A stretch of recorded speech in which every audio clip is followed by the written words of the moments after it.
Atul please, Atul please, बहुत काम पड़ा है और मेरा मन भी नहीं है। मन नहीं है तो क्या मना करेगी मुझे? तेरी ये हिम्मत? क्यों करते रहते हो अतुल रोज रोज? क्या बिगाड़ा है मैं तुम्हारा? किसे लायक है तू? अब ये हुलिया ठीक कर ले। 10 मिनट का काम है मेरा, मैं वो काम करके वापस आ रहा हूँ। उसके बाद अगर तू मुझे मेरे बेडरूम में मेरा इंतजार करते वक्त नहीं मिली ना तो तेरा हुलिया नहीं।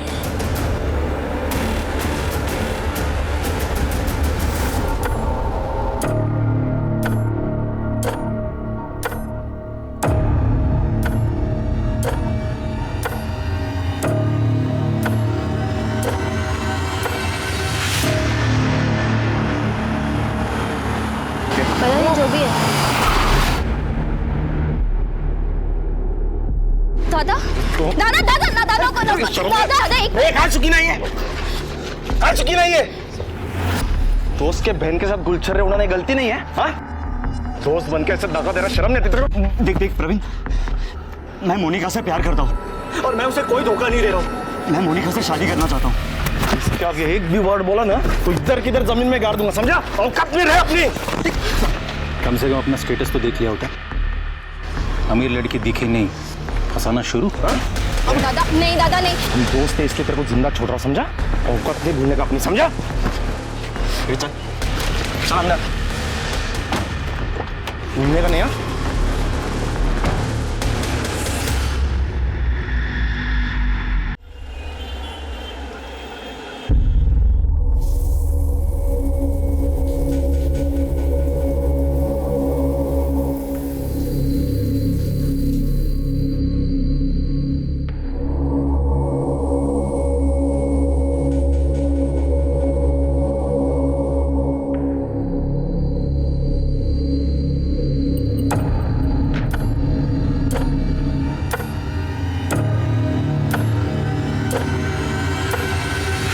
अतुल तुम यहाँ क्या कर रहे हो? अरे तुम्हें शर्म नहीं आ रही क्या? मैं तुम्हारे दोस्त की बहन हूँ। नहीं, मुझे लगा ये प्रवीण का कमरा है इसलिए मैं। अच्छा, बेवकूफ समझ के रखा है मुझे? हाँ, तुम्हें पता नहीं दादा का कमरा कौन सा है? चिल्ला क्यों? छुआ मत मुझे, दूर रहो मुझसे, दूर रहो मुझसे। क्या हुआ? दादा, मैं कपड़े चेंज कर रही थी और ये अतुल मुझे वहां से झांक झांक के देख रहा था। मोनिका, तुम्हें ठीक से दरवाजा लगाना चाहिए था ना। दादा मोनिका देखो, इस पे गुस्सा होने की जरूरत नहीं है। अरे होने वाला पति है तुम्हारा, और वैसे भी नेक्स्ट ईयर इसके साथ शादी होने वाली तुम्हारी। एक मिनट, नेक्स्ट ईयर क्या? मेरी इससे शादी नेक्स्ट जन्म में भी नहीं हो सकती। मोनिका दादा प्लीज। हाँ मोनिका, मोनिका मेरी बात।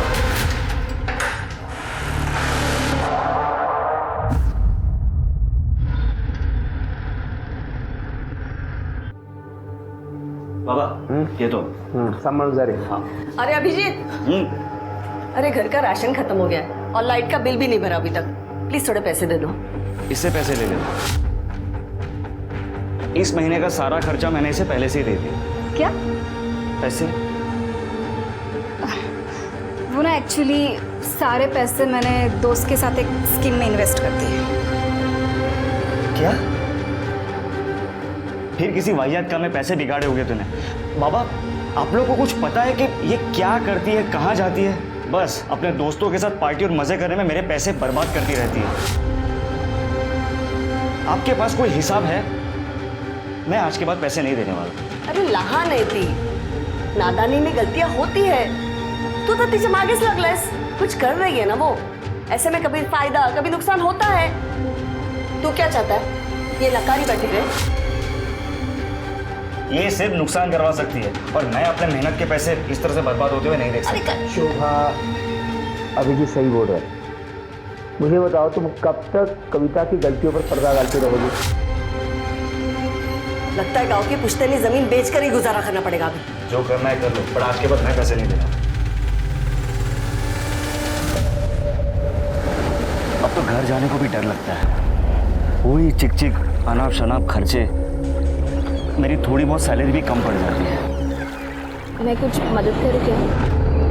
देख मोनिका, तुम अमीर हो, पर मैं इतना भी गरीब नहीं कि तेरे भाई से मदद लूँ।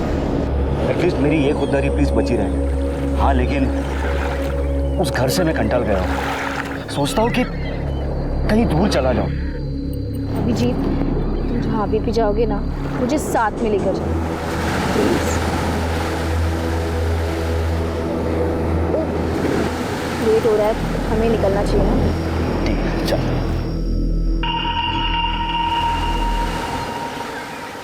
हेलो, तुम्हारे भाई को पता है क्या? उसी के दोस्त के साथ तुम्हारा चक्कर चल रहा है? नहीं, दादा को कुछ नहीं पता, लेकिन अगर तुमने उनकी कान भरने की कोशिश की ना, तो तुम्हारी ये शक्ल मार मार के बिगाड़ दूंगी मैं। चलो अभी।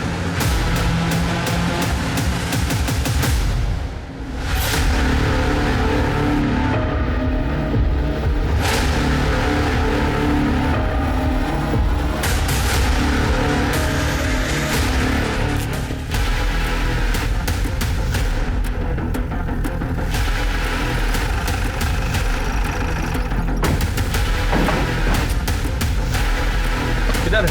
अब इधर है।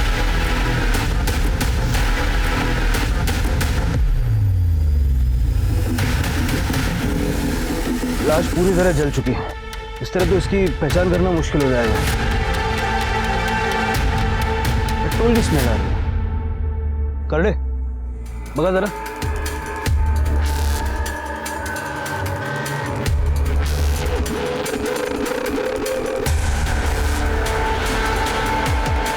सर, सर ये क्या मिला है? और इसमें थोड़ा पेट्रोल भी बचा है। शिरके, फॉरेंसिक टीम को बुलाओ और हाईवे पे जितने पेट्रोल पंप्स हैं सबका सीसीटीवी फुटेज निकलवाओ। हो सकता है वहीं से कुछ मिल जाए। बघा जरा अजून काय सापडतंय का? सर, क्राइम सीन पे जो पेट्रोल का कैन मिला था और उसके ऊपर जो फिंगरप्रिंट थे सर, हमारे डेटाबेस में किसी से मैच नहीं कर रहे सर। और फॉरेंसिक ने कंफर्म किया है कि वो मेल की बॉडी है। एक बेल्ट का बक्कल भी मिला था। आसपास के रोड की सीसीटीवी में कुछ मिला? नहीं सर, कुछ भी सस्पिशियस नहीं दिखा है। शिरके, एक काम करो, सारे मिसिंग कंप्लेंट्स चेक करो। ठीक है सर।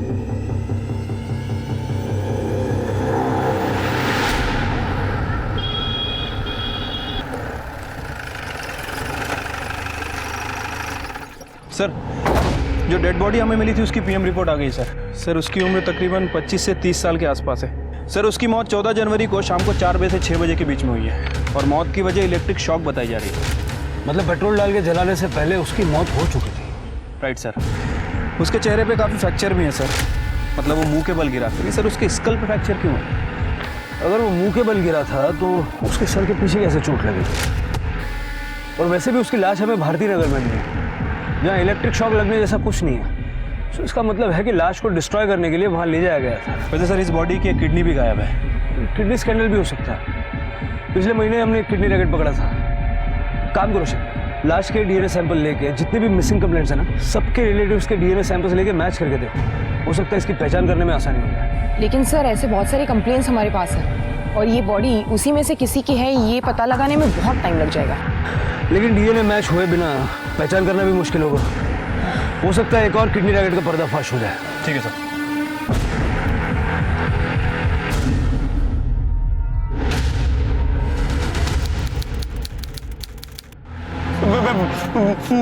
मुझे माफ कर दो, मेरा पीछा छोड़ दो।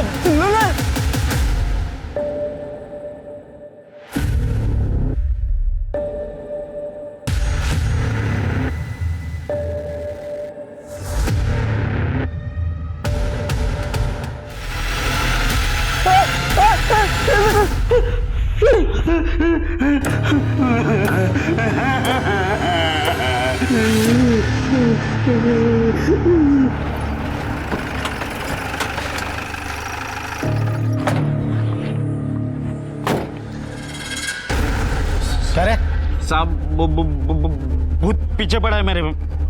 अरे सुबह सुबह माल भूख क्या है क्या? क्या नाम क्या तेरा? बबन साहब मैं सच कह रहा हूँ, वो दिन रात डरा था मेरे को। बोलते 2 साल पहले उसको किसी ने वो भगवती नगर में जला दिया था। उसको इंसाफ नहीं मिलेगा तब तक मेरा पीछा नहीं छोड़ेगा साहब। मेरे को बचा लो साहब, वो थोड़ा पैसा मिलेगा, भूख लगा है। क्या रे, अच्छा तरीका निकाला है तूने पैसा मांगने का। चल निकल। करडे काय झालं? सर ये बोल रहा है कि 2 साल पहले भगवती नगर में किसी को जलाया था। हाँ साहब। उसका भूत इसको बार बार दिख रहा है। शिरके से मिलवाओ इसको। सर पर ये माल फूकनारे लोग हैं, इन लोग कुछ भी बहाना बता के पैसा निकालते। इग्नोर कर लो सर इनको। करडे मी म्हणतो तेवढं करा, शिरकेकडे नाही आता. सर चल रे.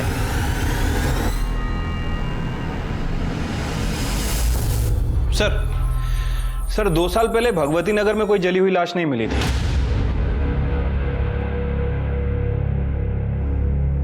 भगवती नगर नहीं है,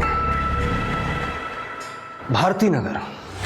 तुम्हें याद है 2 साल पहले भारती नगर में हमें एक जली हुई लाश मिली थी. 25-30 साल का लड़का था, एक किडनी भी गायब थी. हाँ सर, और ये भारती नगर और भगवती नगर आसपास ही हैं. उस वक्त लाश की पहचान नहीं होने की वजह से केस आगे नहीं बढ़ पाया था. एक काम करो, उस केस की फाइल निकालो और इस बबन को भी ढूंढ के निकालो. सर साहब जो कुछ है ना वो बड़े सबको सच सच बता दे. सर आ बघा, माल फुकट पार्टी बसला होता. नाम क्या है तेरा? बबन. बबन, तेरी ये भूत वाली कहानी है मजेदार, लेकिन तेरी बात पे कोई विश्वास क्यों करे? यकीन मानिए साहब, मैं सच बोल रहा हूँ. उस भूत ने मेरा जीना हराम कर दिया है. वो नशा भी कितना भी कर लूं फिर भी वो सपने में आ ही जाता है. क्या बोलता है? मुझे इंसाफ दिला दो, या और आगे भी कुछ बोलता वो? मतलब वो आके डराता है मेरे को साहब. मान लेते हैं तेरी भूत वाली कहानी सच है. कभी उसने कोई नाम बताया, किसने मारा, क्यों मारा, कुछ ऐसा बताया? हाँ साहब, अभिजीत. और कुछ? क्या हुआ, कैसे हुआ? अरे साहब मैं सच बोल रहा हूँ, मेरे को कुछ नहीं मालूम है साहब. मैं आपके हाथ जोड़ता हूँ, मेरे को इस भूत से बचा लो. किसी दिन इसके डर से मैं मर जाऊंगा साहब. ठीक है, अभी निकल, लेकिन इधर उधर भागना मत. ठीक है साहब. इस भवन का भूत उतारना पड़ेगा, जरा नजर रखो इसमें. शिरके, 2 साल पहले की मिसिंग कंप्लेंट्स दोबारा चेक करो. उसमें अभिजीत नाम के 25-30 साल के लड़के की कोई कंप्लेंट है क्या, जरा देखो. ठीक है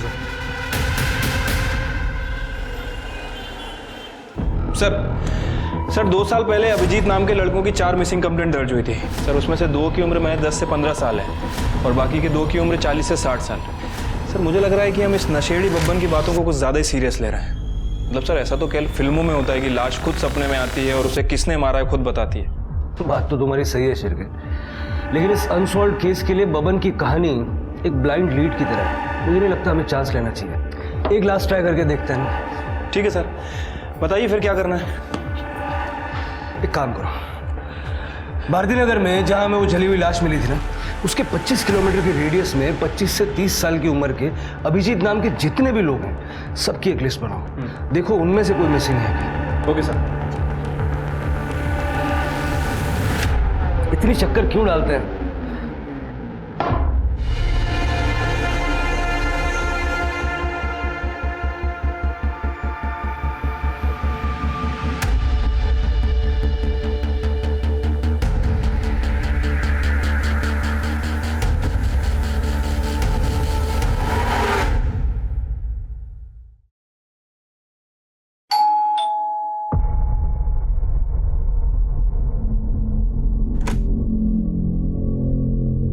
चंद्रकांत यादव का घर यही है.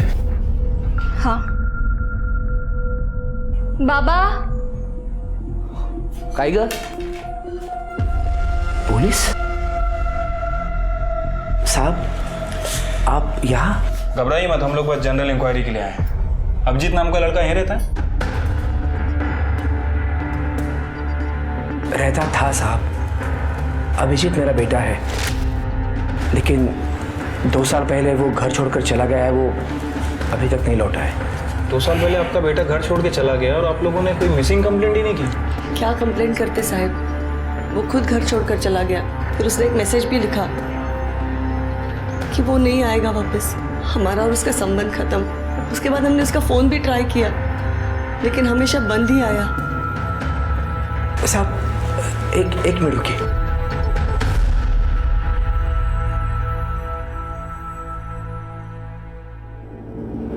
ये देखिए सर, 2 साल पहले उसने ये मैसेज किया था।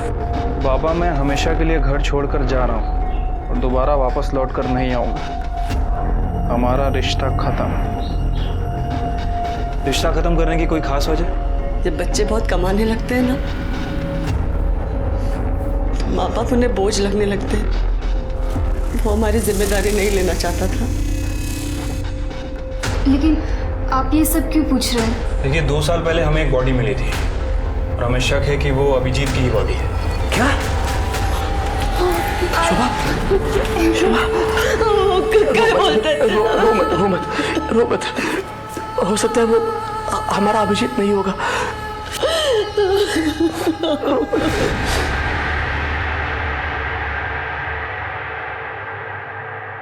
अभिजीत जाधव, शिर्के, जाधव फैमिली का डीएनए सैंपल ले लो। लाश का डीएनए रिपोर्ट तो हमारे पास है ही। अगर ये दोनों सैंपल मैच हो जाते हैं ना, ये गुत्थी सुलझ जाएगी। राइट साहब।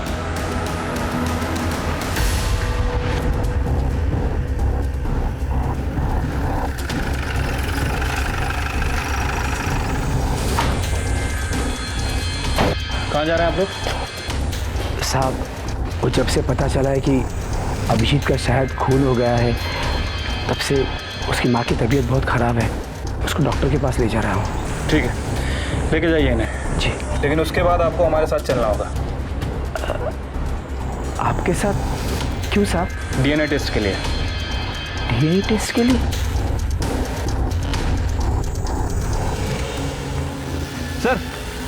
सर डीएनए रिपोर्ट आ गई है सर। जो बॉडी हमें मिली थी उसका डीएनए चंद्रकांत के डीएनए से 50% मैच हुआ है। मतलब सर कंफर्म है कि वो बॉडी चंद्रकांत के बेटे अभिजीत की है। इस बबन का नशा उतारने का टाइम आ गया। मुझे पहले ही डाउट था कि उसने हमें पूरी बात नहीं बताई थी। क्राइम लोकेशन और विक्टिम का नाम किसी को सपने में कैसे आ सकता है? हाँ सर, वैसे डाउट तो मुझे भी था, लेकिन अभी रिपोर्ट कंफर्म होने से डाउट खत्म हो गया।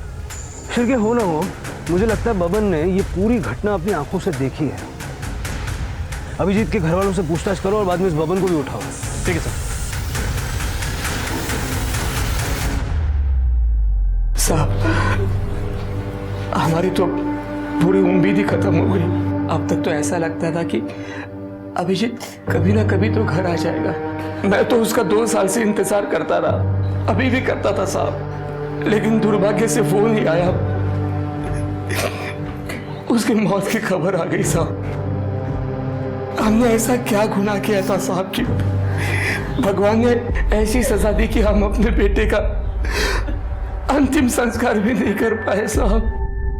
चंद्रकांत जी, संभालिए अपने आप। देखिए, हमने बॉडी की शिनाख्त करने की बहुत कोशिश की थी। फिर पीएम रिपोर्ट से हमें पता चला कि उस बॉडी की एक किडनी गायब है। तो हमें लगा कि शायद ये कोई किडनी रैकेट का मामला। नहीं साहब, कोई किडनी रैकेट का मामला नहीं था। दरअसल कुछ साल पहले मेरी एक किडनी खराब हो गई थी, तो साहब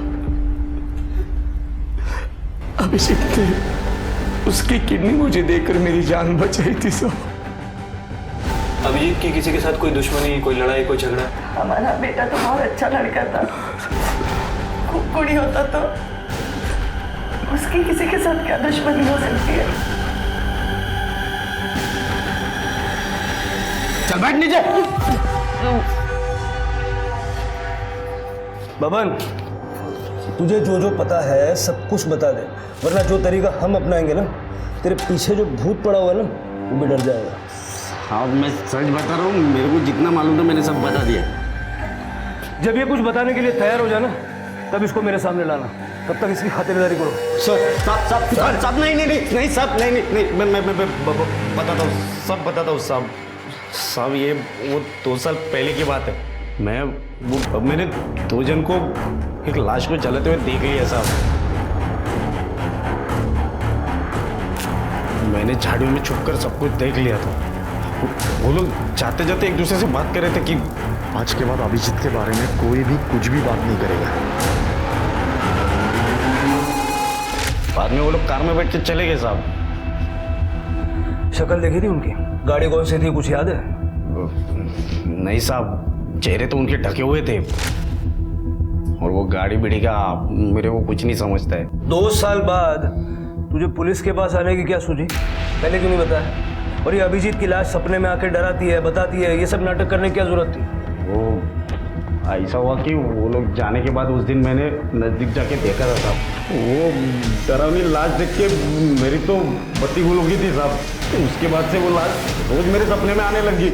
अगर तूने कुछ किया नहीं था तो तुझे डरने की क्या जरूरत थी? साहब, अगर मैं आप लोगों को ये बता देता कि वो लाश को जलाने का मैं गवाह हूँ, तो आप लोग तो मेरे को ही पकड़ के पूछताछ करते ना। और ऊपर से ये कांड जो लोग ने किया था, वो लोग भी मेरे जान के पीछे पड़े जाते। इसके लिए मैंने आप लोगों को आधा ही बात बताया। सर, ये अभिजीत के बारे में कुछ इन्फॉर्मेशन मिली है सर। सर, एक कंपनी में सेल्स मैनेजर था, लेकिन उसने जॉब नहीं छोड़ी थी। जादव फैमिली के बारे में पूछताछ की? हाँ सर, उसकी बहन कविता के बारे में पूछताछ की है सर। सर, उनका कहना है कि काफ़ी अय्याश किस्म की लड़की है, पैसे काफ़ी उड़ाती थी, देर रात तक घर से बाहर रहती थी, घर का सारा खर्चा अभिजीत ही चलाता था। और इस बात को लेकर दोनों भाई बहनों में काफ़ी लड़ाई हुआ करती थी। लेकिन सर, अभी तक इस कविता के खिलाफ कुछ सस्पिशियस नहीं मिला है। सर, कि कोई तो ऐसा होगा जिसको शक हो। सर, एक जरूरी बात पता चली है। हमने अभिजीत के 2 साल पुराने कॉल रिकॉर्ड चेक किए। उसमें एक नंबर मिला है जिसपे वो लगातार बात करता था। सर, ये देखिए, ये नंबर किसी मोनिका देशमुख के नाम पर रजिस्टर्ड है। हमने उसकी लेटेस्ट लोकेशन भी पता की है। और ये मोनिका और अभिजीत दोनों एक ही कॉलेज से पास आउट हुए हैं 2012 में। सर, और एक बात, ये दोनों देर रात तक बात करते थे। सर, अभिजीत की मोबाइल की आखिरी लोकेशन करवे नगर की थी। करवे नगर से भारती नगर 10 किलोमीटर की दूरी पे, जहाँ पर हमें अभिजीत की लाश मिली थी। जरा पता करवाओ, ये अभिजीत करवे नगर क्या करने गया था? सर, शिरके, ये मोनिका और अभिजीत का लेट नाइट बातें करना इस केस का इंपॉर्टेंट एस्पेक्ट हो सकता है। हो सकता है यहीं से कोई बड़ी लीड मिल जाए। इस मोनिका से बात करनी पड़ेगी।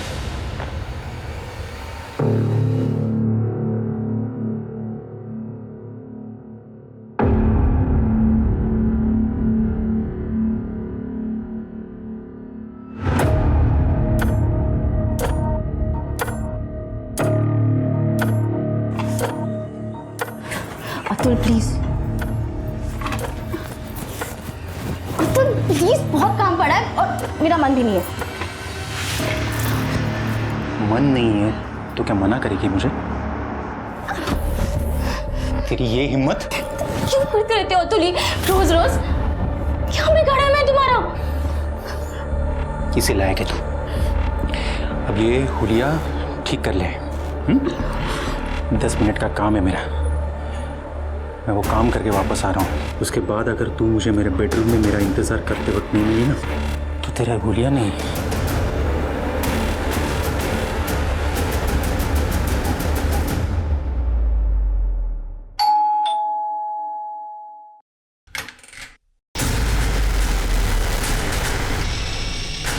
जी, आप लोग?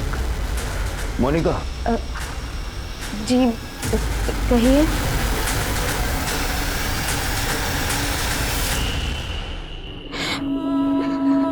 मुझे अभी भी यकीन नहीं हो रहा कि अभिजीत इस दुनिया में ही नहीं रहा। वो और आप देर रात तक बातें करते थे, सच है ना? हाँ, मैं और अभिजीत एक दूसरे से बहुत प्यार करते थे, लेकिन फिर वो गायब हो गया। उससे मुझे मैसेज भी किया था कि मैं उसे भूल जाऊं। फिर भी मैं उसे लगातार मैसेज करती रही, कॉल करती रही,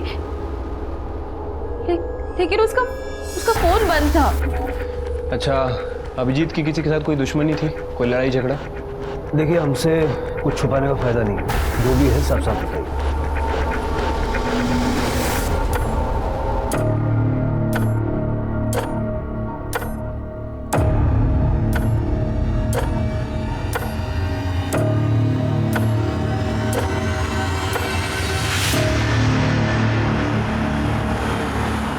पता नहीं, जो भी है। दादा, दादा, दादा, दादा, खा चुकी नहीं है, खा चुकी नहीं है। दोस्त के बहन के साथ गुलछर्रे उड़ाने गलती नहीं है? हाँ, दोस्त बन के ऐसे धक्का दे रहा, शर्म नहीं आती तेरे को? देख देख प्रवीण, मैं मोनिका से प्यार करता हूँ और मैं उसे कोई धोखा नहीं दे रहा हूँ। मैं मोनिका से शादी करना चाहता हूँ। क्या ये एक भी वर्ड बोला ना तो इधर किधर जमीन में गाड़ दूंगा, समझा? औकात में रहे अपनी। कम से कम अपना स्टेटस तो देख लिया होता। अमीर लड़की दिखी नहीं, फंसाना शुरू। दादा नहीं, दादा नहीं। हम दोस्त है इसलिए तेरे को जिंदा छोड़ रहा, समझा? औकात नहीं भूलने का अपनी, समझा? चल चल अंदर, भूलने का नहीं।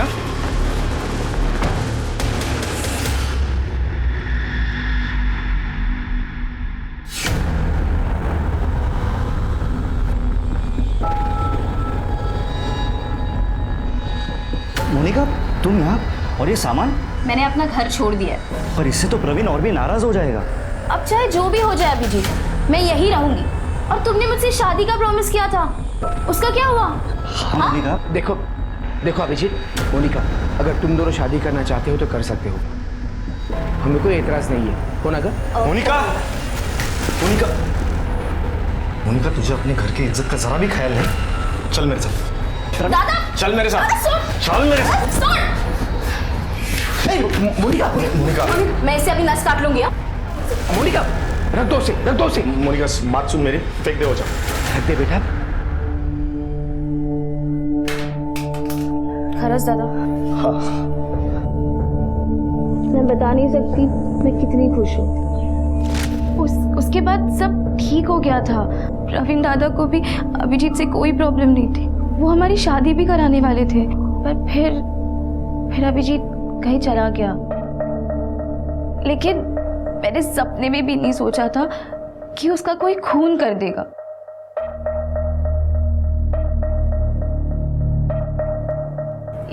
ये मेरे पति है अतुल। अभिजीत 2 साल तक लापता था, तो दादा के कहने पर मैंने इससे शादी कर ली। आखिरी बार आप अभिजीत से कब मिली थी? करवे नगर में हमारे एक फार्म हाउस है। कुछ 2 साल पहले 14 जनवरी को दादा को एक बहुत बड़ा प्रोजेक्ट मिला था। उसी को सेलिब्रेट करने हम सब वहाँ गए थे।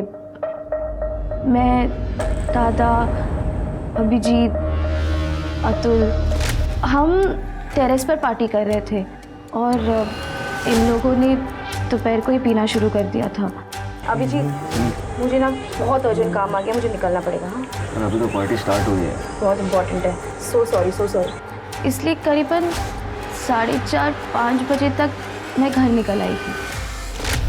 उसके बाद मैंने अभिजीत को कभी नहीं देखा। मोनिका के जाने के बाद फार्म हाउस पे क्या हुआ?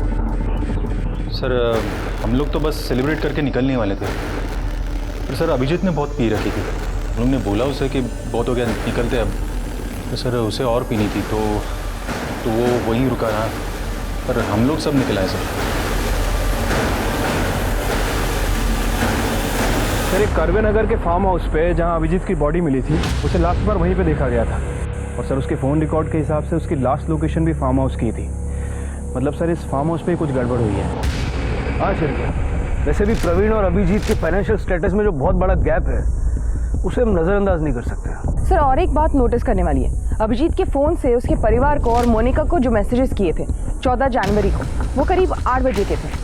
और पोस्टमार्टम रिपोर्ट के हिसाब से अभिजीत की मौत शाम 4 से 6 बजे के बीच हुई। मतलब प्रवीण अपनी बहन की शादी अभिजीत से नहीं बल्कि अतुल से करवाना चाहता था, और अतुल भी ये जानता था कि मोनिका उससे नहीं बल्कि अभिजीत से प्यार करती है। राइट सर, और ऐसे हालात में शक इन दोनों पर ही है।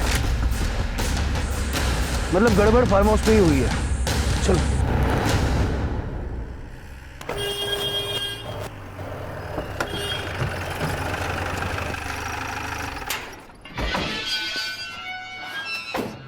देशमुख फैमिली का फार्म हाउस है नहीं? हाँ सब।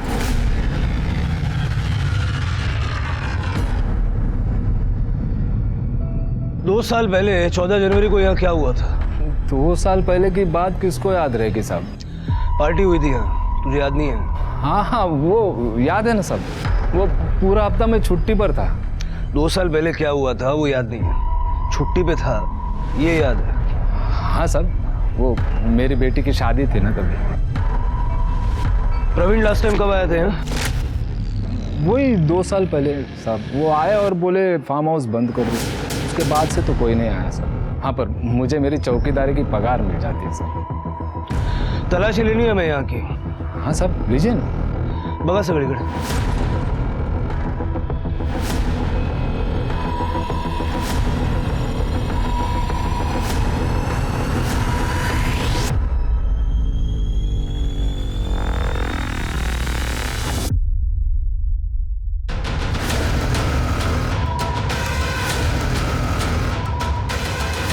शिरके, कुछ मिला क्या? नहीं सर, यहाँ बहुत सारी शराब की बॉटल्स हैं। लगता है यहाँ पे रेगुलर पार्टीज होती थी।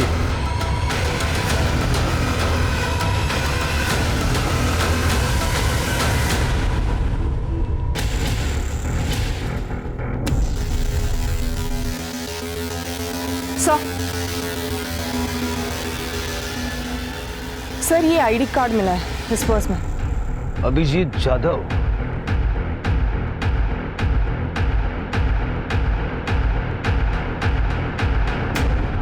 तो थोड़ी तेरी अक्कल है?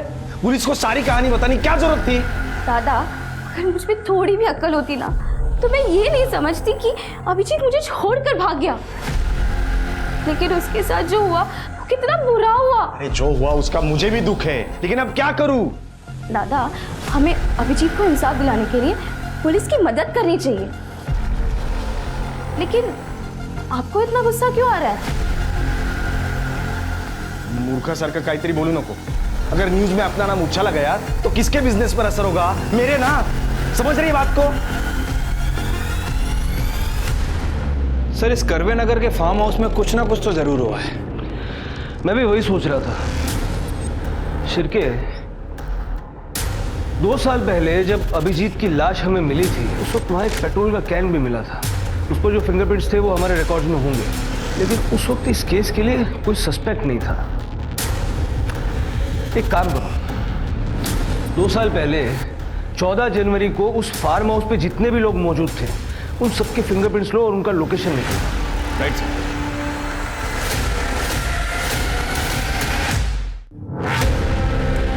सर, अभिजीत हमारा दोस्त था सर।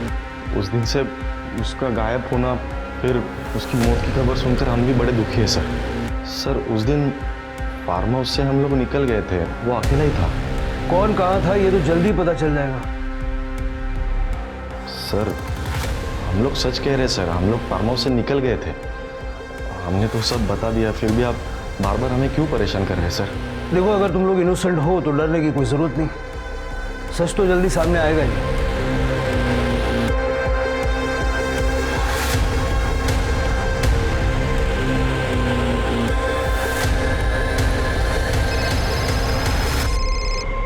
हाँ शिरके। सर, फिंगरप्रिंट रिपोर्ट आ गई है। सर, पेट्रोल के डब्बे पे जो फिंगरप्रिंट मिले थे वो प्रवीण और अतुल से मैच हो रहा है। मतलब खून इन्हीं दोनों ने किया है। Right sir. 14 जनवरी 2017 उस दिन के तुम दोनों के मोबाइल लोकेशन निकाले हमने। कहाँ के थे पता है? भारती नगर, जहाँ अभिजीत की लाश को जलाया गया। वहां हमें पेट्रोल का कैन भी मिला था, उस पे तुम दोनों के फिंगरप्रिंट्स हैं। सर, हमारा यकीन कीजिए, हमने अभिजीत को नहीं मारा। अपनी बहन की शादी अभिजीत से करवाने का सिर्फ ढोंग कर रहा था। तू चाहता था कि तेरी बहन की शादी अतुल से हो, और आखिर में तुम दोनों ने मिलके अपने मन की हसरत पूरी कर ली। नहीं सर, हम सच कह रहे हैं, हमने अभिजीत को नहीं मारा। सर, हम लोग फार्म हाउस से निकल गए थे, वो नशे में तो वहीं पे रुका था। हमने नहीं मारा उसे। झूठ बोल रहा है सर ये, और इसके वॉचमैन ने भी हमसे झूठ बोला था। उस दिन 14 तारीख को वॉचमैन फार्म हाउस पे ही था। उसकी बेटी की शादी तो 10 जनवरी को ही हो गई थी। वॉचमैन ने 14 तारीख को शाम को 7 बजे फार्म हाउस फ़ोन किया था, और उसके बाद ये प्रवीण फार्म हाउस आया था। सर, मैं सब कुछ सच बताता। बता जल्दी बता।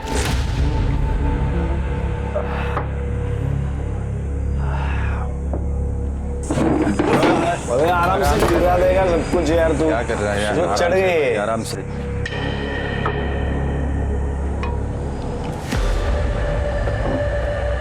सुना मैं क्या बोल रहा हूँ? अबे क्या कर रहे हैं यार? अबे ऊपर मत जा अभिजीत, ओपन वायर है, शॉक लग जाएगा। अबे कुछ नहीं होगा यार, आजा। अरे पिया हुआ है, तू उधर मत जा भाई, नीचे आ जा। उस शाम हमारी पार्टी ठीक ठाक चल रही थी, लेकिन अचानक तब हमारे क्लाइंट का मुझे कॉल आया। अभी मेहता का फोन है, क्लाइंट अपना। हेलो, हाँ सर। हाँ सर, पहुँचता हूँ। ए भाई, हम लोग जा रहे हैं, आ रहे क्या तू? लेकिन वो आने के लिए तैयार ही नहीं था। फिर हम लोग निकल गए। फिर 1-1.5 घंटे के बाद वॉचमैन का मुझे फ़ोन आया। उसने मुझे बोला कि वो अभिजीत ज़मीन पर गिरा है, मर चुका है। फिर हम लोग तुरंत वहाँ पे गए और देखा कि वो जलने की बू आ रही है। मतलब वो ओपन इलेक्ट्रिक वायर का शॉक लगा होगा, ये ऊपर से नीचे गिर गया। मुझे लगता है पुलिस को बोलना पड़ेगा यार। दिमाग तो ठीक है तेरा। इसका और मेरा झगड़ा हुआ था, सबको पता है। पुलिस को पता चलेगा तो सबसे पहले मुझे उठा लेंगे। फिर क्या करें? एक काम करते हैं, इसके बॉडी को ठिकाने लगा। फिर अतुल और मैं अभिजीत की लाश लेकर कार से भारती नगर गए और वहाँ पे उसकी बॉडी जला डाली।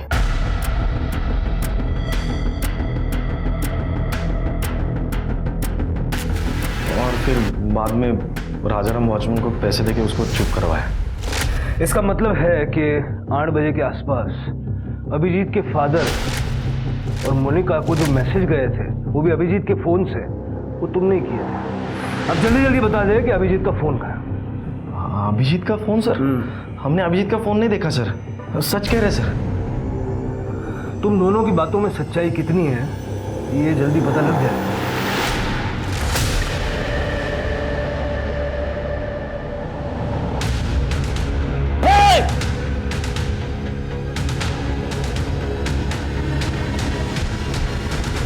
सर मैंने कुछ नहीं किया सर। चुपचाप बैठ। तेरे चूहे को बिल से निकाल लिया। ऐसे भाग रहा था जैसे इसे कभी पकड़ ही नहीं पाएंगे। नहीं साहब, मैं भाग नहीं रहा था, मैं एकदम अर्जेंट काम से जा रहा था साहब। जा रहा था हैं? तेरा काम कितना अर्जेंट है अभी पता चल जाएगा। शिरके, इसके घर की अच्छे से तलाशी लो। अभिजीत के केस से जुड़ी कोई भी चीज़ हो ढूंढ निकालो। देखते हैं कब तक सच छुपाता है। ठीक है सर, चुपचाप बैठे रहे। सर, हमने राजाराम के घर की तलाशी ली थी। ये देखिए, 2 साल पुराना वीडियो मिला उसके फ़ोन में। ये वीडियो राजाराम के हाथ कैसे लगा? सर वो तो नहीं पता, लेकिन जब मैंने इस राजाराम का बैंक अकाउंट चेक किया सर, मेरा शक और बढ़ गया। सर ये जो वीडियो वाला आदमी है, राजाराम के अकाउंट में हर महीने पैसे ट्रांसफ़र कर रहा है, जब से हमने अभिजीत का केस ओपन किया है। उठा लो इसे। सर क्या कह रहे हो आप इंस्पेक्टर साहब? ये सरासर गलत है। मैं अपने बेटे को क्यों मारूंगा, वो भी जान से? अरे साहब, मैंने कभी चाटा भी नहीं मारा उसको। करड़े आना तेला। सर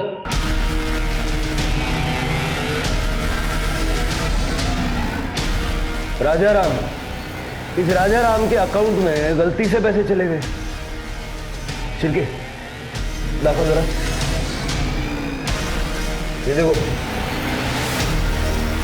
ये वीडियो 2 साल पहले 14 जनवरी को शाम के 5:15 बजे करवे नगर के एक फार्म हाउस की। क्या कर रहे थे वहां? मैं कहीं नहीं गया था। अभिजीत को मारते वक्त तो तुमने अपना फोन स्विच ऑफ रखा था, लेकिन जब उसकी लाश को जलाया भारती नगर में, वहां तुम्हारा फोन स्विच ऑन था।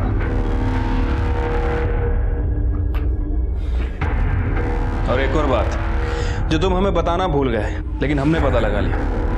अभिजीत तुम्हारी पहली बीवी का बेटा है, शोभा का नहीं। इसलिए हटाया ना उसे रास्ते से। अब सीधे सीधे बताओगे या अपने तरीके से उगलना है? अभिजीत की माँ सरिता मेरी पहली बीवी थी, उसका देहांत हो गया। उसके बाद सरिता की बहन शोभा से मैंने शादी की, लेकिन अभिजीत को ये बात कभी नहीं बताई मैंने। लेकिन साहब, मेरे एक रिश्तेदार से झगड़ा हो गया और उसने सारी बात अभिजीत को बता दी। उसको पता चला कि उसकी माँ उसकी सौतेली माँ है। तब से वो डिस्टर्ब हो गया साहब। ये कविता जो है वो मेरी और शोभा की बेटी है। पहले कविता और अभिजीत के बीच में भाई बहन का रिश्ता था, लेकिन ये बात समझने के बाद बाबा बर्दाश्त की भी हद हो गई है। जितनी भी जमीन बची है ना, उसमें इसका सिर्फ 20 से 25% है, बाकी सारा हिस्सा मेरा है। कुछ भी हो जाए, लेकिन मैं अपना हिस्सा इसके साथ नहीं बांटने वाला। घर में हिस्से को लेकर, प्रॉपर्टी को लेकर रोज झगड़े होते थे। और उससे मेरी परेशानियां बढ़ती गई और मुझे मजबूरन अभिजीत को मारने का प्लान बनाना पड़ा। अरे हाँ हाँ भाई, मैं शाम तक फार्म हाउस में पहुंच जाऊंगा। अरे मैं श्योर 100% आ रहा हूँ। मैं दोपहर में वहाँ जाकर छिप गया था और मौके के इंतज़ार में था, और साहब वैसा मौका मिला भी। शाम के समय अभिजीत के एक एक दोस्त सब निकलने लगे। वॉचमैन भी किसी काम के लिए बाहर गया था और फिर सब मैंने मौके का फ़ायदा उठाया।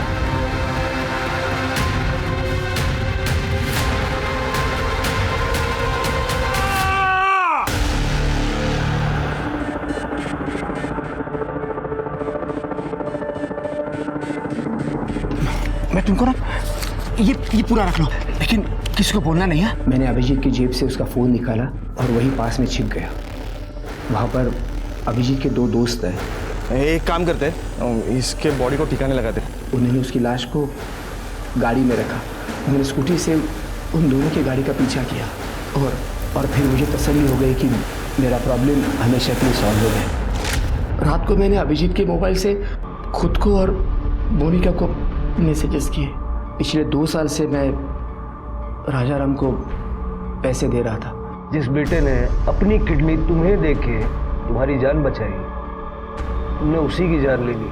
बाप कहलाने के लायक नहीं हो तुम। जिस तरह की मौत अभिजीत मरा है ना, उससे भी दर्दनाक मौत तुम्हें मिलनी चाहिए।